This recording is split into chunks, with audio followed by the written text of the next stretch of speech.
모두 함께 하시기를 바랍니다. 옆 사람과 사랑의 교제를 나누시겠습니다. 사랑합니다. 감사합니다. 서로 축복합시다. 건강하시게요.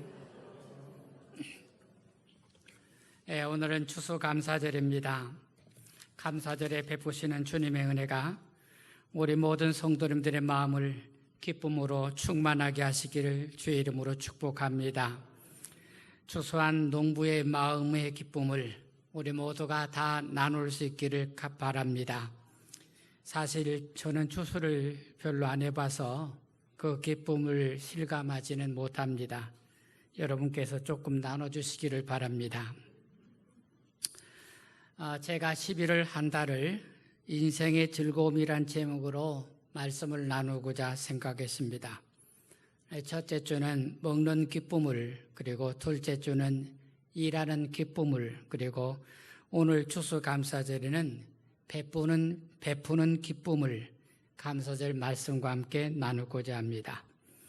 사람이 살아가는 동안에 남에게 항상 구워가며 사는 인생도 있지만 우리 성도님들은 언제나 베푸는 인생으로 살아가시기를 소망합니다. 신명기 15장 6절에 내 하나님 여호와께서 내게 허락하신 대로 내게 복을 주시리니 내가 여러 나라에 구워줄지라도 너는 꾸지 아니하겠고 라고 하셨습니다. 성경은 복된 인생을 남에게 구워주는 인생으로 표현을 하고 있는 것입니다. 남에게 베풀고 살아갈 수 있는 것, 그것은 인생의 큰 기쁨이 되겠습니다. 복된 인생이란 자신의 삶을 이웃과 나눌 수 있는 사람입니다. 오늘 추수감사절에 하나님의 은혜에 대한 감사와 더불어서 하나님의 말씀을 따라서 우리 온 성도들이 이웃에게 베푸는 기쁨으로 세상을 살기를 주의 이름으로 축복합니다. 이솝 우화의 하나입니다. 한 사람이 말과 나귀에 짐을 짓고 먼 길을 나섰습니다. 그런데 도중에서 힘에 겨운 당나귀가 말에게 내가 짐이 너무 무거워서 견딜 수 없으니 자기의 짐을 조금만 덜어달라고 요청을 했습니다. 그러자 말이 단호하게 거절했습니다. 당나귀는 얼마 못 가서 결국 피로에 지쳐서 쓰러져 죽고 말았습니다. 주인은 말에게 당나귀가 지고 가던 모든 짐과 당나귀의 털가죽까지 벗겨서 말에다 실었습니다. 그래서 말의 울상이 되어서 말했습니다. 다 내 잘못이었어. 만일 내가 당나귀 짐을 조금이라도 덜어주었더라면 이렇게 짐을 지지 않아도 되었을 텐데 조금 편해지려다 큰 고생을 하게 되었다니 라고 후회를 하였답니다. 남을 돕는 일이 자신을 돕는 일이 될 수도 있다는 것을 항상 우리가 더불어 살면서 나는 남에게 짐진 사람이 아니다. 그렇게 생각하지 말고 내가 언제든지 남에게 도움을 받을 수 있는 사람이 될 수 있다는 것도 염두에 두고 세상을 살아가야 됩니다. 인생은 혼자 살 수 없습니다. 더불어 사는 것이죠. 그러니 더불어 살기 위해서 서로 필요한 일을 나누어 할 수 있어야 하겠습니다. 오늘 우리가 세상을 살아가는데 모든 일을 다 나 혼자 하고 살 수 없습니다. 내게 돈이 있다고 내 돈으로 세상을 다 살아갈 수 있는 것은 결코 아닌 것입니다. 그러니 더불어 살아가기 위해서 서로 필요한 일을 할 수 있어야 하겠습니다. 사람들은 누구나 공정을 좋아하고 평등하게 살아야 한다고 말들은 합니다. 그런데 누구라도 공정을 위해서, 평등을 위해서 자신의 권리를 이웃과 나누기를 원하지는 않습니다. 이웃과 더불어 짐을 나누는 일은 결코 쉽지 않습니다. 세상에는 많은 차이와 차별이 존재하고 있습니다. 모두 다 똑같지 않은 삶을 살아갑니다. 그래서 세상에 사랑이 귀한 것입니다. 이웃의 짐을 나누어지는 것은 이웃을 사랑하는 일이 되겠습니다. 이웃을 존중하는 일도 됩니다. 독일 문학가 괴테가 이렇게 말했습니다. 나에게 혼자 파라다이스에 살게 하는 것보다 더 큰 형벌은 없을 것이다. 천국이 있으면 뭐합니까? 그곳에 나 혼자 있다면 무슨 재미로 살겠습니까? 혼자 살아가는 거, 나 혼자만 위해서 존재하는 거, 인간을 행복하게 할 수 없는 것입니다.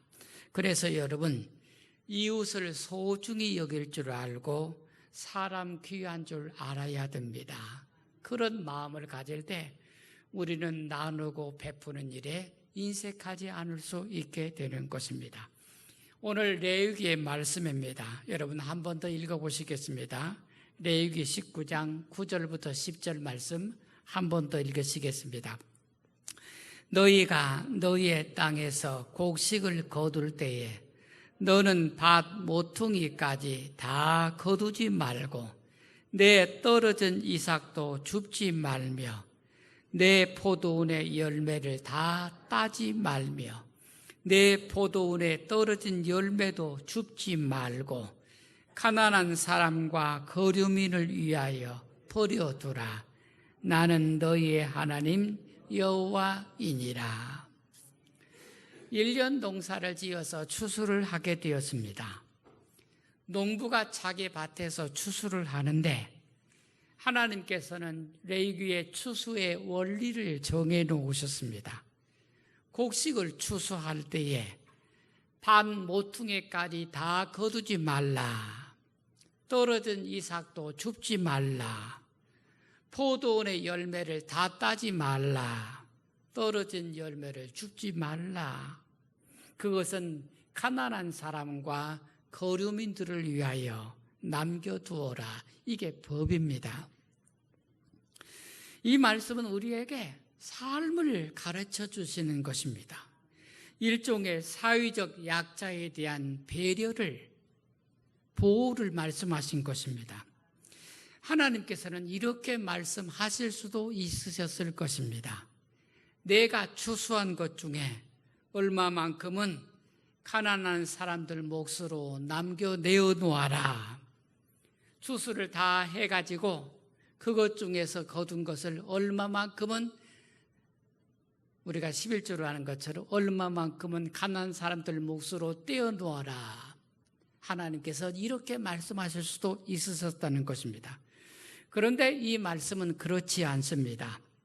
밭에서 추수할 때에 다 추수하지 말거라. 일부를 남겨두어라.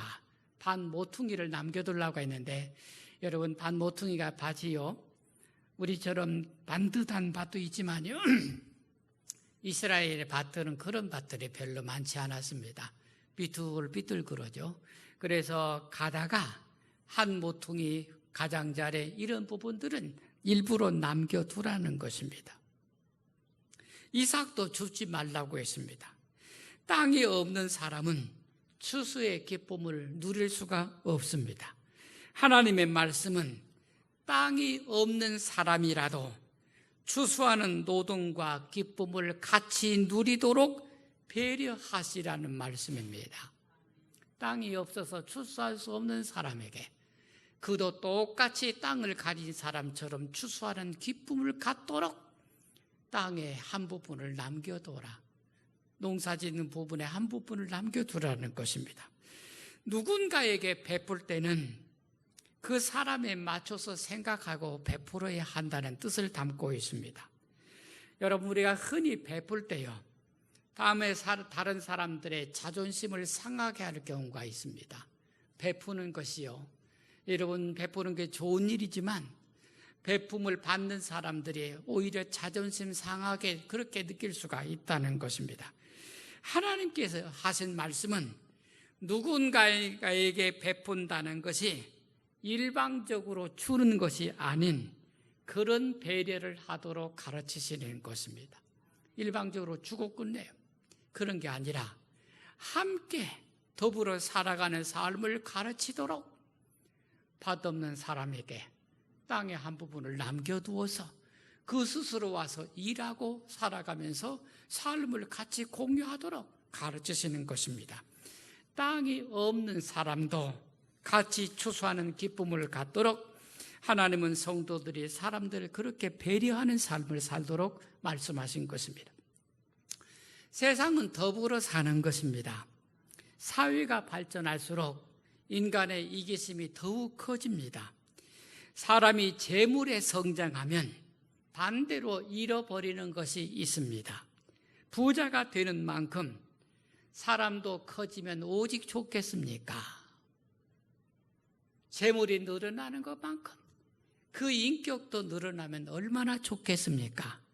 그러나 오히려 그 반대로 되는 경우가 많습니다. 부유해지면 사람이 이기적이 되기 쉬운 것입니다.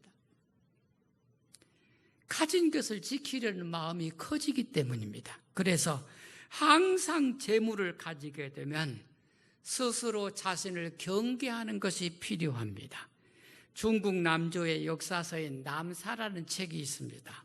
거기에 쓰인 말입니다. 100만을 가지고 집을 사고 1000만을 가지고 이웃을 산다라고 쓰여 있습니다.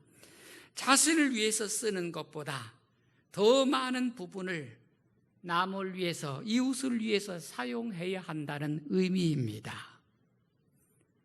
내가 가지고 나를 위해서 쓰지만 나를 위해서 쓰는 것보다 더 많은 부분을 이웃을 위해서, 사람을 얻기 위해서 써야 된다는 것입니다.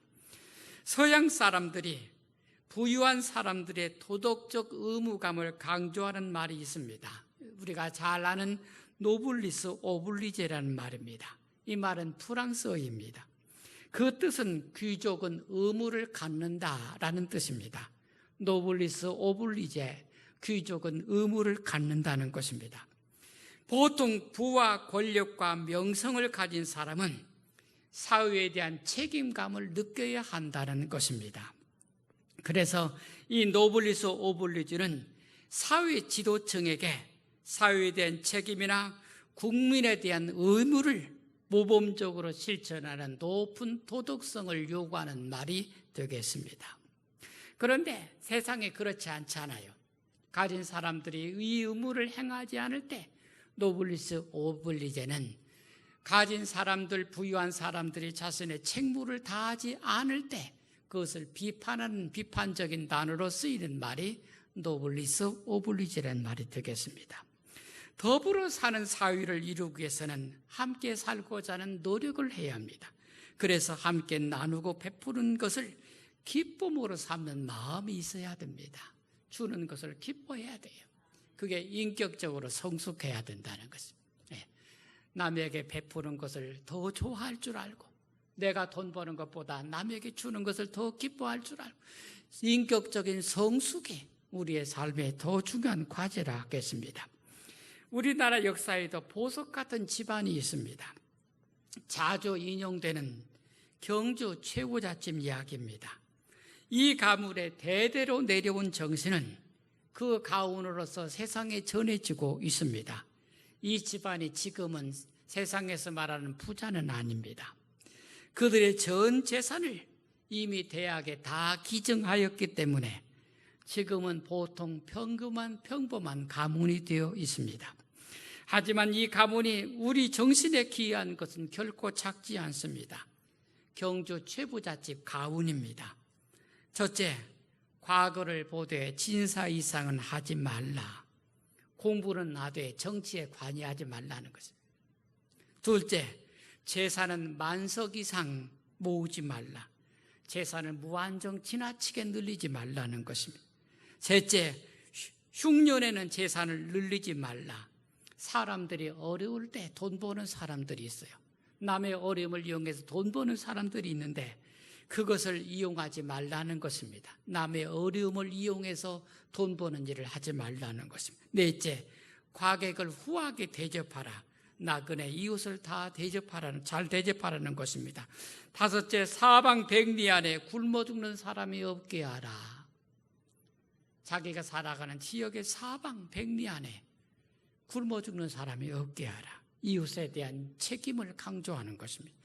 여섯째, 죄씨 가문의 며느리들은 시집 본 후 3년 동안 무명옷을 입게 하라.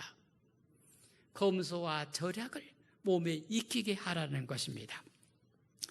여러분, 누구나 남에게 주는 사람이 되려면 스스로 절제하지 않으면 할 수 없는 것입니다. 스스로 자기가 절제하지 않은 사람, 남에게 줄 것이 없는 사람이 되는 것입니다. 남아서 베푸는 게 아니라 베풀기 위해서 아끼는 것입니다. 그런 정신이 이웃에게 베푸는 여유가 있게 하는 것입니다. 사랑하는 여러분, 사람은 의미를 추구하는 존재입니다. 사람은 살아가는 이유를 알아야 삶의 기쁨이 있는 것입니다. 여러분, 먹는 기쁨, 단순히 먹는 것, 일하는 기쁨, 물론 있겠습니다만 단순히 일하는 것, 노는 즐거움, 노는 재미도 있죠. 그런데 사람은 결코 거기에 만족할 수 없습니다. 거기에 더해서 자신의 삶의 이유를 분명히 할 수 있어야 사람은 만족하는 것입니다. 그것이 보람을 찾는 것입니다. 먹으면서 느끼는 기쁨, 일하면서 느끼는 기쁨, 놀면서 느끼는 재미가 다 다릅니다. 하지만 자신이 의미 있는 일을 하면서 느끼는 기쁨은 다른 것과 비교할 수 없을 만큼 큰 것입니다. 그래서 사람이 세상 사는 동안에 덕을 쌓아야 합니다. 덕을 쌓아야 돼요. 덕은 베푸는 것으로 쌓이는 것입니다. 베풀지 않는 사람에게 덕이 쌓일 수가 없습니다. 그렇게 쌓은 덕은 그 사람의 인격이 되는 것입니다. 성도들이 믿음으로 구원받은 것 위에 신앙의 덕을 쌓아야 하는 것입니다. 우리가 구원받았으니 그것으로 다 끝내려고 하면 안 됩니다. 신앙 위에 덕을 쌓아서 온전함을 이루어가야 하겠습니다. 우리가 베푼다고 할 때 보통은 재물을 나누는 것만 생각합니다. 있어야 베풀지. 자꾸 그런 것만 생각해요. 내가 없어도 못 베푼다고 생각합니다. 그런데 베푸는 것은 재물만이 아닌 것입니다. 나누는 것은 재물만이 아닌 것입니다. 불교에서 나눔을 의미하는 단어로 보시라는 말을 사용합니다. 여러분, 이 보시라는 말은 한국의 문화 속에서 다 이해되는 말입니다. 이게 불교용어지만 우리 문화의 언어가 되었습니다. 그런데 이 재물 없이 나누는 7가지 보시, 7가지 나눔에 대해서 무제 7시를 가르쳤습니다. 첫째가요, 안시라고 합니다. 이 안시는 좋은 눈으로 상대방을 대하는 것을 가르쳐 줍니다. 사람을 대할 때 사랑의 그득한 눈빛으로 사람을 바라보고 대하는 것이 그게 안시입니다. 그게 베푸는 것이란 뜻입니다. 두 번째는 화안열색시 이렇게 말합니다. 온화한 얼굴, 즐거운 낯빛으로 상대방을 대하는 것입니다. 안시는 눈빛이 좋은 것이고 화안열색시는 얼굴빛이 좋은 것. 상대방에게 좋은 얼굴빛으로 온화한 얼굴빛으로 대해주는 것, 이게 좋은 나눔이라는 것입니다. 셋째, 은사시, 말을 부드럽게 해주는 것. 사람들에게 말을 잘해주는 것도 좋은 베품이라는 것입니다. 넷째, 신시라고 있습니다. 신시라는 말이 있습니다. 이 신시는요, 사람을 열정적으로 사랑함으로 맞이해 주는 거예요. 사람이 왔어요. 여러분, 그냥 몰두하게 앉아있는 것은 나누는 게 아닙니다. 사람이 왔어요. 자리에서 벌떡 일어나서 어서 와 하고 환대하는 것, 이게 신시라는 것입니다. 다섯째, 심시. 심시는 온화한 마음으로 나누는 것, 사람에게 자신의 마음을 따뜻하게 전해주는 것, 그게 심시입니다. 여섯째, 상좌시. 다른 사람에게 윗자리를 남겨주는 것. 자기가 윗자리에 탁 앉는 게 아니라요, 사람에게 윗자리를 양보하는 것, 윗어른에게 윗자리를 드리는 것, 이게 상좌시라고 합니다. 그 다음에 7째, 방사시라고 했습니다. 이웃에게 편의를 제공하는 것. 나 그네가 왔어요. 그를 따뜻하게 대해주는 것, 이게 방사시라는 것입니다. 이렇게 남을 위해 베푸는 것이 결국 그것이 자신의 기쁨이 된다는 것입니다. 그래서 여러분, 우리가 재물만 있어요, 재물만 나누는 것을 생각하면요, 이건 우리가 잘못하는 것입니다. 재물만이 아니라 우리는 살아가면서 많은 것을 이웃과 더불어 함께하고 내가 이웃에게 줄 수 있는 것이 엄청 많다는 것을 기억하셔야 하겠습니다. 남에게 웃어주려면 자신이 기뻐야 하는 것입니다. 남을 편하게 해주려고 하면 내 자신이 편해야 하는 것이죠. 그러니 베푸는 사람은 무엇보다도 자신이 먼저 기쁜 것입니다.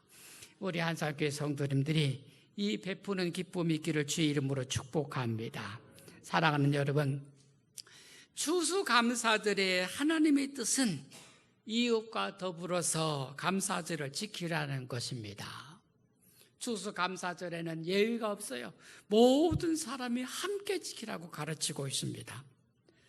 추수감사절은 함께 먹고 마시고 즐거워하는 절기입니다. 추수는 일한 수고에 대한 보람입니다. 그러나 인생의 보람은 사랑으로 베푸는 데서 오는 것입니다. 톨스토이는 우리에게 이렇게 권면합니다. 착하고 올바르게 사는데 다른 보상이 무엇입니까? 그렇게 사는 가운데 기쁨을 누리는 것이 보상입니다. 착하고 올바르게 사는 데 대한 보상이 무엇입니까? 그렇게 사는데 기쁨이 있습니다. 할렐루야. 우리 사랑하는 한상교 모든 성도님들이 언제나 착하고 기쁘게 즐겁게 세상을 살기를 바랍니다. 선행으로 세상을 살기를 바랍니다. 항상 누군가에게 무엇인가를 주고 싶어하는 마음으로 세상을 살기를 바랍니다. 그러면 여러분 안에 하늘의 기쁨이 충만하게 될 줄로 믿으시기를 축복합니다. 기도드리겠습니다. 하나님 아버지,